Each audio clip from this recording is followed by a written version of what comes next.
Welcome to this edition of When the Biomass Hits the Wind Turbine, a discussion of sustainable living and what that means to you and me.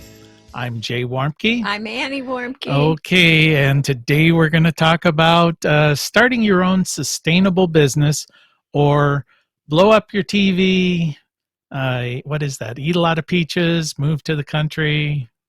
Did you do that? No, it's a John Prine song. I know it is. All right. Anyway, so what I'm getting at here is we get, of course, a lot of people here at Blue Rock Station talking about, oh, I would love to do what you're doing. Oh, it would be so great to go move into the country, buy some land, build myself a little cabin, raise some goats. 2,200-pound tires. Yeah, and I think people, and certainly we can understand that because we're motivated by the same thing. You say, all right, this is an idyllic vision. I'm tired of what I'm doing. I just want to sort of leave the world behind. I want to start my own sustainable business, and let's just do it. Yeah, but that isn't where we started. We just bought land because we thought we'd like to have a retreat for our families and a way to get together. And so we would buy this land and build some kind of a building on it. And when we were old, maybe we would come there and visit more often. Mm-hmm. So sit on the front porch, talk about how kids these days are no damn good. But then I heard Michael Reynolds, the architect, talk about building houses out of clean waste. And so that kind of changed things a bit because I kept thinking we should do something that made a difference for somebody besides us as far as housing, because, to have more than one house you could live in just seemed like not a nice thing. Mm-hmm. Well, and so that's you're convoluting a little bit of our motivation versus the motivation of the folks who come here dreaming. I'm just saying, you can start a business that comes out of something else, that you look at your resources and you say, wait a minute, I could make money by selling tours, or I could make money by making homemade ice cream on Sunday afternoons in the summer, or I could make money by showing a film on the side of the building and people coming and paying me a couple of bucks. It really is the motivation of, I want to have what I feel is a comfortable life. I want to do what I want to do, and I want to use the skills I have. I don't want to necessarily be working for somebody else or doing for somebody else. Right. It always reminds me a little bit when people come and reminisce. It reminds me of people who go on vacation, and then they go, oh, I would just love to live here. I want to live on the ocean. Yeah. I want to live in Hawaii. I want to live in, wherever they happen to go on vacation, forgetting the fact that they're on vacation, right? Well, and your life follows you. Yeah. Part of the fun of where you're at is nothing to do but just sit by the pool, but the people who live there, like when we lived in Florida, there would be years go by. We never went to the never beach. saw the beach. I mean, we might as well have been living in a very hot Nebraska or something. Well, we were in a constant quest to find how to get a house at the end of a half-mile dirt road, and that's what we did eventually to deal with it. So what I'm trying to get at here is this, maybe unrealistic, maybe, and maybe before you sell your house and tell your boss to shove it and go walking out the door, you might want to test to see if your dream is actually something you want to live. That's one of those things, is to maybe, test it for a little bit, see how that works. I did convince you to go to where the architect is, and we did work on a couple of buildings and look at houses and all that. But one of the things that I think where we are right now, having spent a lot of time the last couple of months and for the next few months doing consulting with people who are wanting to start small businesses, primarily around agriculture, is that I see that they want to do less. They don't want to work as hard as they have to for the other part of the life that they've had. And I think that's going to change things dramatically for how businesses evolve. Well, just from my own experience, if you're going to start your own business, I would guarantee you're not going to work less. No, but I'm telling you, that's what a lot of people want, and that's where the gig economy has come in, where you could work and make a certain amount of money, and then you can play with your friends and run off to the beach or buy bitcoins. So or maybe whatever. we should differentiate between the idea of saying, okay, I want to do what I'm doing now, but do it somewhere else. Like when you're talking about gig economy, where if I'm doing online medical billing or whatever, I don't have to be sitting in the middle of the city. I could be in a cabin somewhere doing the same job. What you'll find probably is your internet connection is a little bit dodgy. Broadband, yeah. But that's one thing. But then really what the focus of this discussion is, you're going to leave what you're doing and start your own little sustainable business, whatever that happens to be. So here's the deal. So there is a title for that. And if you don't understand this title, or you don't recognize this title in yourself, don't do it. And that is the word leader, because the buck stops with you. So if you don't have leadership abilities to take charge and motivate yourself and others, self-motivation is a really important thing. If you don't have the ability to create that idea in a way that others can understand it, so your customers or your partners or even your family know where you're going, then don't do it, because it's going to fail. And most small businesses do fail within the first couple of years, partly because they lack leadership or management ability, or partly because they don't have the resources to maintain their lifestyle until they actually make a living. And one of the things that is really where everybody wants to be, so the leader is one, but next is they want to make a living. They want to be able to translate what they know into a business that will help them make a living. And people are very bad at that. Mm-hmm. And so there are some things we talked about in a lot of our discussions recently, especially since I've been doing all this consulting. And one of them is that we as a culture are loaded up with fear. We fear insects, we fear strangers, we fear new places. Anybody who doesn't speak English as a first language. And so there's a lot of fear factor in starting your own business. There's a lot of bad information out there. A lot of, you must have a business plan, and it's got to be 82 pages long kind of thinking. And it really does start with your idea. Well, I think I certainly can sympathize with this sense of fear. I know in a couple of times in our relationship, when you first announced that we were going to move to Florida, or I was moving to Florida, whether I was going or not. Well, we right? weren't married. Yeah, all right. So anyway, at that point, my first thought was, well, you mean I need to leave my home? I need to leave everyone I know? Where is my support system? What happens? I'd always felt like, rightly or wrongly, and it turns out as an adult, I know probably wrongly, that I felt like if I got into trouble, I would have a support system that would bail me out. Moving away like that got rid of that support system. Not really. There's telephone, even in those days. Yeah, but of course, most of the support was an illusion. And I would say that was the second time, because when we finally got to the point where we were being very successful and we decided, all right, let's quit all of this stuff, quit the money, start our own thing. We didn't have a pure sense of what that was going to be, but we began to form it. But my concern was, if I quit, where's my sense of security? Where's our paycheck? Where's our insurance? Where's all of these? And of course, your response to me was, that's all an illusion. You could walk in tomorrow, they fire you, you get hit by a bus and the insurance won't pay.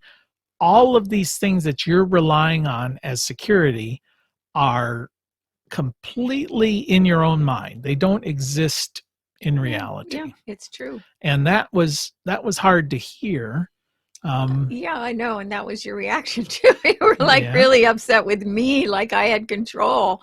And I said to you, you know what? If I had control over how these things work, and I was that powerful. I wouldn't be using it on you. I'd be taking it to a much higher level. But Jim. you shouldn't have told me on the same day that the Easter Bunny didn't exist. I mean, that's just adding insults to I injury. know it, but you handled that pretty All well. right, I got over it. But fear also, like we didn't start out saying, let's build a house and it's going to become a business. It wasn't until we were in the process of building the Earthship that I started to think about the fact that I was really motivated to come back to Ohio. To me, it was home.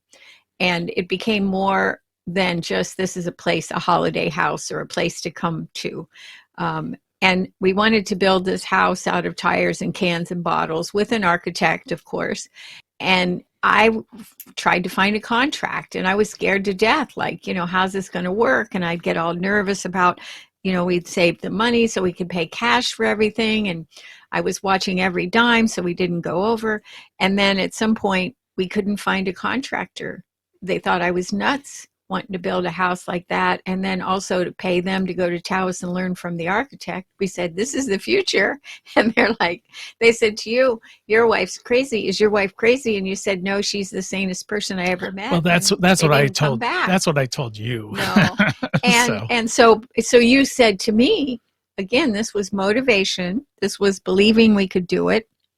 This was you looking at me saying, you take the lead. And you said, well, you'll have to be the contractor. And I just cried because I'm like, I never built anything in my life that wasn't made of sheets that went over the swing set frame. But then we went forward and there was a lot of fear, but then there was also a lot of motivation because it became clear when 450 people showed up to look at the skeleton of the building and we're in the middle of nowhere. Maybe we had a business in the making. Okay, so the first thing is you've found your motivation, and hopefully that motivation is not entirely negative. I hate my life. In fact, we talk about this with I know, but we talk about this with interns. There are two types of interns: those who are running away from something and those who are running towards something.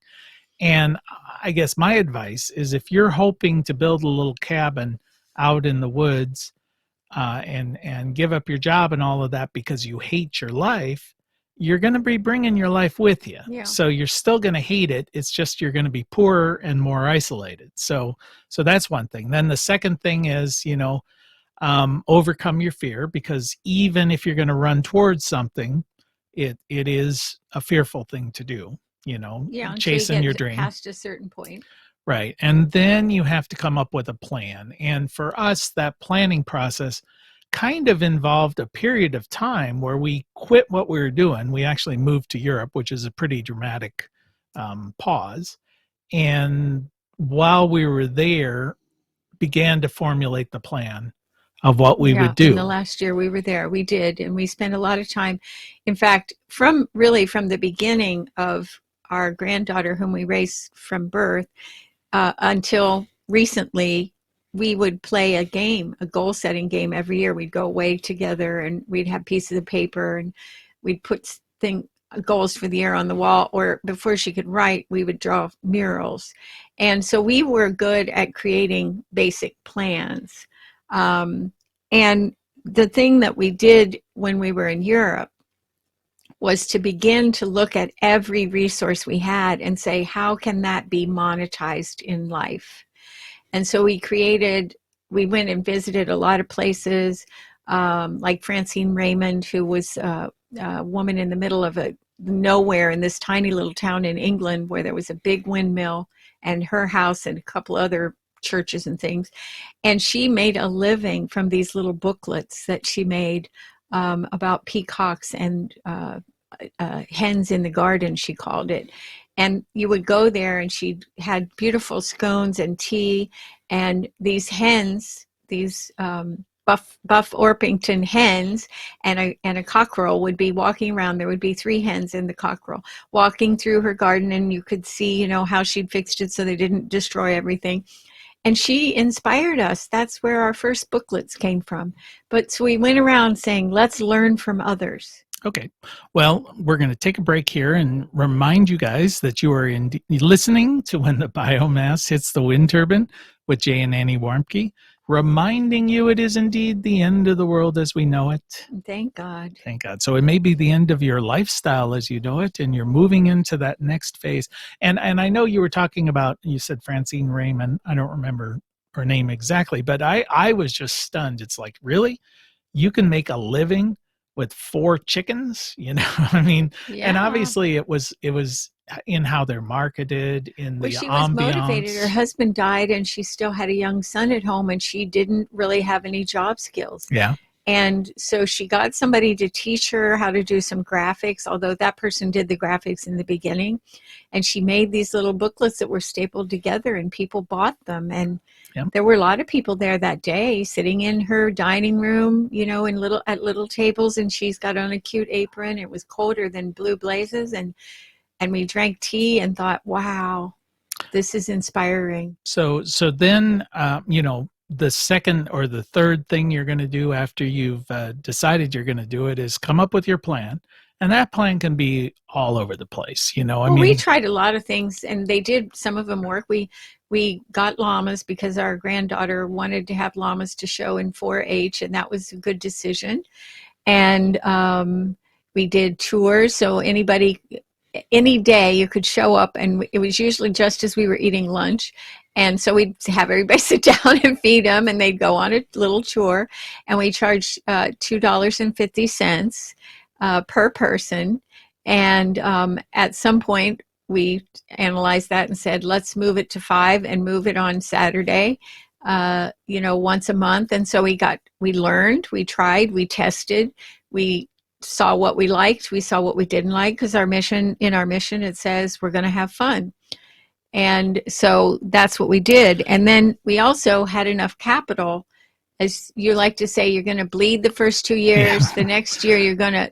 Well, people were always asking me, and this is a big problem most businesses run into, is they just don't have enough money to get them through. But people, when we were first starting out, saying, well, how's your business doing? I said, you know, when we were planning this, we figured the first 2 years we'd lose a lot of money. The second 2 years we'd lose a little bit of money.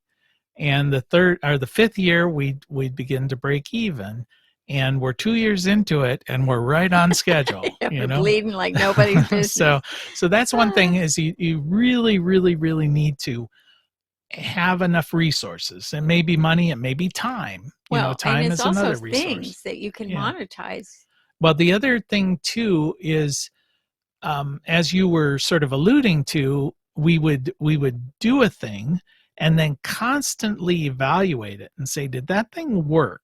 If it did work, can we improve it? If it didn't work, let's not do it. And did we have fun doing it? That was the bottom line. Well, I always say that, you know, going through the MBA program, I didn't learn much. I figured they could summarize it by saying the secret to being a success in business is look at what you did. If it worked, do more of that. If it didn't, don't do that as much. Yeah. You know? Well, one thing I will say, though, is when we first came back from Europe, we wrote a little booklet similar to Francine Raymond's. It wasn't about hens. It was about how to build a plastic bottle greenhouse, because one of the other things we did was we spent some time in Scotland with some people that were building an earthship there as a science center. And we learned a lot. And we connected with some really great people that we're still friends with and do some work with now. And that was really powerful, because I remember we had this ongoing discussion for several months maybe. And you kept saying, I don't know that the internet's going to be a place to sell things. And I'm just not convinced about books. And so I said, well, let's just do it anyway. And so how long did that booklet sit there? Forever. No, a year. It was a year. I know. And it was so funny, because the day we got our first order, I was like, oh, we got an order online. And then it's like, oh, it's a friend of ours from down in Florida. It's like, oh, probably would have given it to her for free if she had asked. But we went on to write several booklets, and they were, as we like to say, we have to have many baskets that we have the eggs in, and if one of them gets taken away, we still make a living. But those little booklets in that basket made us money every single year, until just recently when we stopped promoting them and basically they're still good little booklets, but we've moved on to bigger and better and more of other things. Well, I think another resource that a lot of people don't take advantage of is, and you would refer to it as a focus group, but you bring together friends, colleagues, associates, however you want to describe them, and you ask them, can you look at what I'm doing and tell me what I'm doing right, what I'm doing wrong? I mean, we got into a big process years ago now, 10, 15 years ago? About 10 years ago when I said I'm not having fun anymore, and you Yeah. said, oh my God. Yeah, we were primarily focused on doing sustainable building, straw bale construction, earthship construction, those kind of things. Auto walls. And we were kind of burned out on that already, for sure. But you were the one who raised it first, saying, I'm not enjoying this. Are you enjoying it? I was like, I'm not that enjoying it, but it's like more than half of our income. And you said, well, our mission statement says we're going to have fun. If we're not having fun, we got to stop. That, of course, was freaking me out, because it's like, okay, give up half our income. Yeah. And at that point, you called together a focus group. Well, it was more than that. We made it a weekend. And so we had former interns, people I had done work with in other places. Some of our friends came that had been in our life before, business people, and a couple of family members.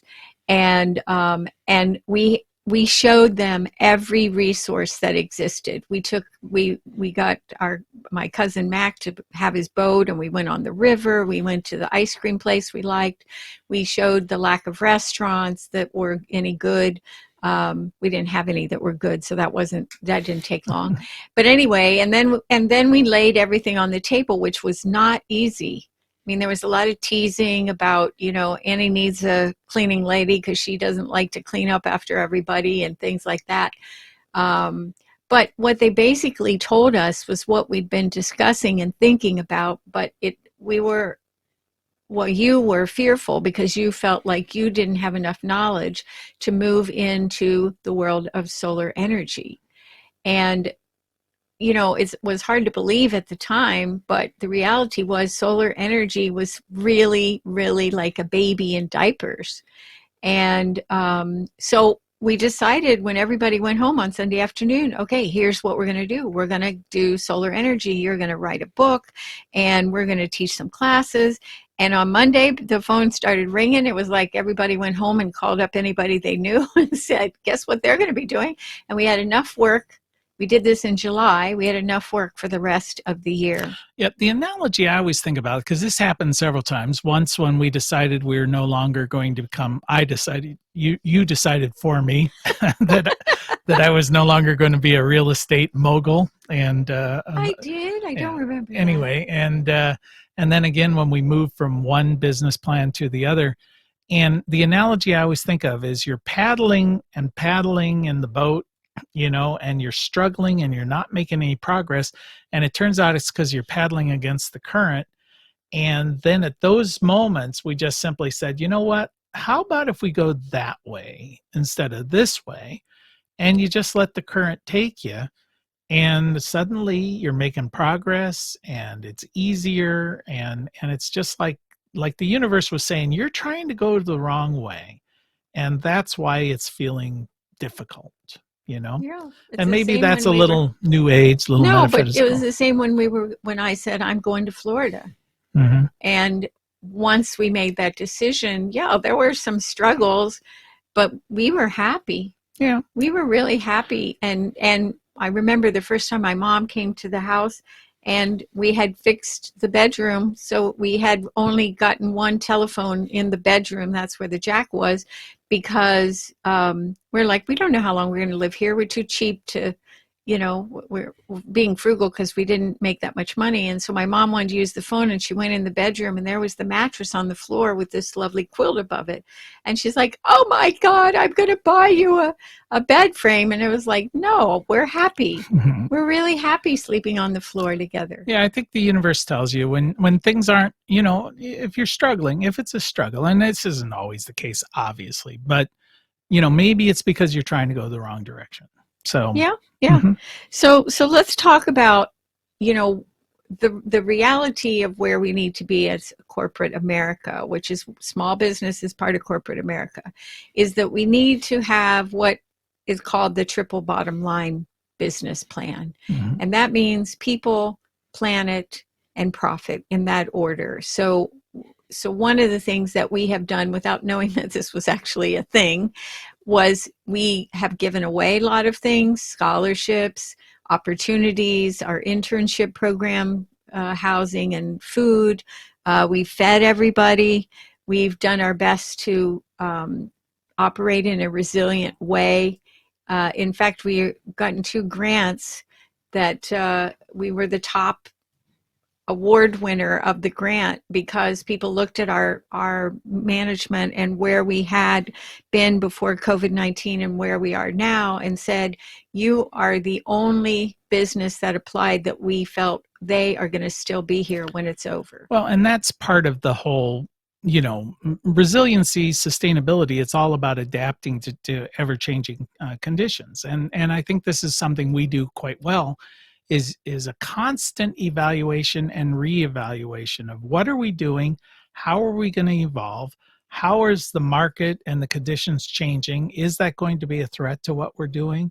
COVID, very good example of that. If you're doing all face-to-face tours and face-to-face classes, which was most of our income, most of our activity, now we had already begun to the idea of process of moving to online. But this just kind of was like, okay, guys, emergency room mode. Guess what? You're going to do it now. Mm-hmm. And that's a good example because over the course of that year, we were able to then transition almost 100% of our face-to-face activity to online.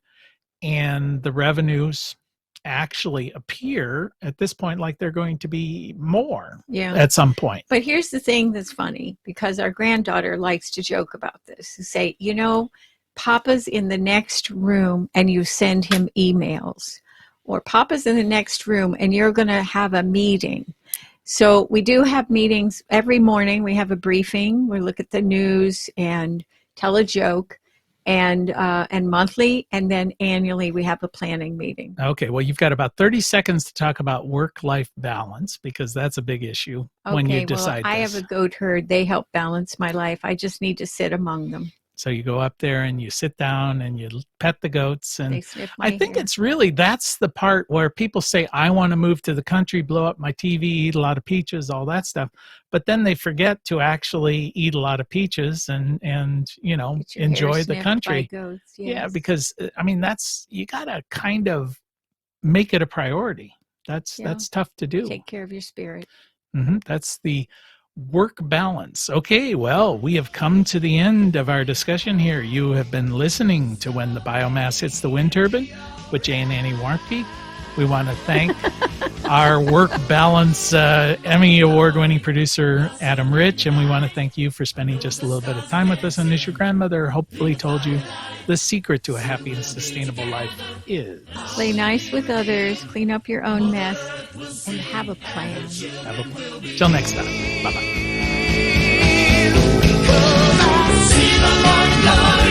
Blossom in the night, know the stars dancing in the twilight. Soon we'll be together, all will be revealed. Mother Earth will sing, and the children will be healed.